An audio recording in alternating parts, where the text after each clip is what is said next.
అని మీరు చెప్పిన మైక్ ఎన్నిసార్లు చెప్పాలా? సభాధ్యక్షులు, పిసిసి అధ్యక్షులు, పెద్దలు,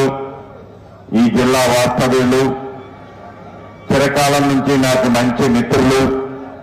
మీ అందరికీ అభిమాన నాయకులు మహేష్ కుమార్ గౌడ్ గారికి, వేదిక మీద ఉన్న సహచర మంత్రులు, ఎమ్మెల్యేలు, ఎమ్మెల్సీలు, ఎంపీలు, కార్పొరేషన్ చైర్మన్లు, వివిధ హోదాల్లో ఉన్న పార్టీ ముఖ్య నాయకులు, ఈ జిల్లాకి పిసిసి నుంచి వచ్చిన ఇన్ఛార్జీలు, ఇంకా ఈ కార్యక్రమంలో పాలు పంచుకుంటున్న నా కుటుంబ సభ్యులైన కాంగ్రెస్ కార్యకర్తలు, ప్రింట్ అండ్ ఎలక్ట్రానిక్ మీడియా మిత్రులు అందరికీ మనస్ఫూర్తిగా హృదయపూర్వక నమస్కారం. ఈ నెల 15వ తారీఖు సాయంత్రం గౌరవ ముఖ్యమంత్రి రేవంత్ రెడ్డి గారు, పిసిసి అధ్యక్షులు మహేష్ కుమార్ గౌడ్ గారు ఇద్దరు ఆలోచనలకు అనుగుణంగా 15వ తారీఖు సాయంత్రం మన డిగ్రీ కాలేజీ గ్రౌండ్స్ లో అద్భుతమైన కని విని ఎరగని సుమారు 2 లక్షల మందికి తగ్గకుండా 2 లక్షల మంది తగ్గకుండా ఒక అద్భుతమైన మీటింగ్ ను ఏర్పాటు చేయాలని పార్టీ ఆదేశానుసారం మనందరం ఇక్కడికి రావటం జరిగింది. ఆనాడు ఎన్నికల ముందు మన నాయకులు రాహుల్ గాంధీ గారు చెప్పినట్లు దేశంలో తెలంగాణ రాష్ట్రంలో ప్రభుత్వం ఏర్పడిన తర్వాత రోల్ మోడల్ గా కులగణన చేస్తారని చెప్పిన మాట ప్రకారం మన గౌరవ ముఖ్యమంత్రి రేవంత్ రెడ్డి గారు, పిసిసి అధ్యక్షులు, మిగతా కేబినెట్ మంత్రులు అందరూ జలగణనలో కులగణన శాస్త్రీయబద్ధంగా చేయటమే కాకుండా ఇదే కామారెడ్డి వేదికగా ఆనాడు మన నాయకులు ఇచ్చిన ప్రతి మాటని తూచా తప్పకుండా ఒక్క రిజర్వేషన్ అంశాలే కాదు, అది అభివృద్ధి కానీ సంక్షేమాన్ని కానీ వాటన్నిటినీ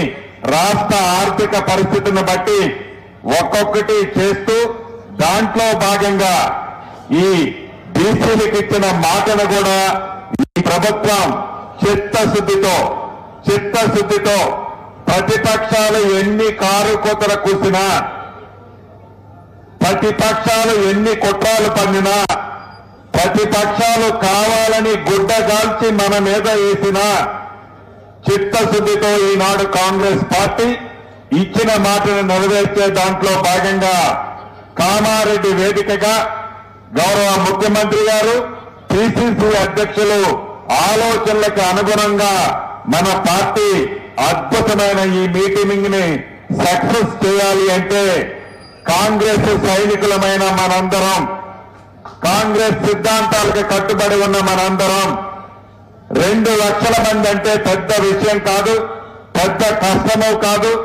అధికారంలో ఈనాడు మనం ఉండి 2 లక్షల మందితో ఒక అద్భుతమైన కని విని ఎరగిన మీటింగ్ ఏర్పాటు చేయటం మనందరం తలుసుకుంటే అది పెద్ద కష్టమైన విషయం కాదు. ఎందుకంటే సంక్షేమ కార్యక్రమాలని పదే చెప్పే దాంట్లో ఆనాటి ప్రభుత్వం విస్మరించిన అన్ని సంక్షేమ కార్యక్రమాలని మీ దీవెనలతో, మీ కష్టార్జితంతో, మీ రక్తాన్ని చెమటగా వచ్చి చేసిన ఫలితమే ఈనాడు ఈ వేదిక మీద మేమంతా కూర్చున్నాం. అంటే దానికి ప్రజలకి పేదవాడి పక్షపాతి ప్రభుత్వంగా ఉన్న మన ప్రభుత్వం సంక్షేమ కార్యక్రమాలు ఎక్కడా లోటు జరగకుండా అభివృద్ధిని కూడా చేస్తూ మన బీసీలకు ఇచ్చిన మాటతో పాటు ఈ ప్రాంత అభివృద్ధి కోసం కూడా రాష్ట్ర ఆర్థిక పరిస్థితి సహకరించకపోయినా అభివృద్ధిలో ఎక్కడా కుంటుపడకుండా ఉండే విధంగా ఈ ప్రభుత్వం చేస్తుంది. కాబట్టి మీరు తెలిసిందే తనువుగా మీ గ్రామాలు, మీ మండలాల్లో వేలాది మంది పబ్లిక్ వస్తారు. ఇవాళ ఏదో ముఖ్య కార్యకర్తల మీటింగ్ అనుకుంటే నేను అనుకున్నాను ఒక 100 మందో 200 మందో వస్తారనుకున్నాను. కానీ వేలాది మందిగా ముఖ్య కార్యకర్తలు వచ్చారంటే ఇదే సిగ్నల్ రేపు కామారెడ్డి మీటింగు అద్భుతంగా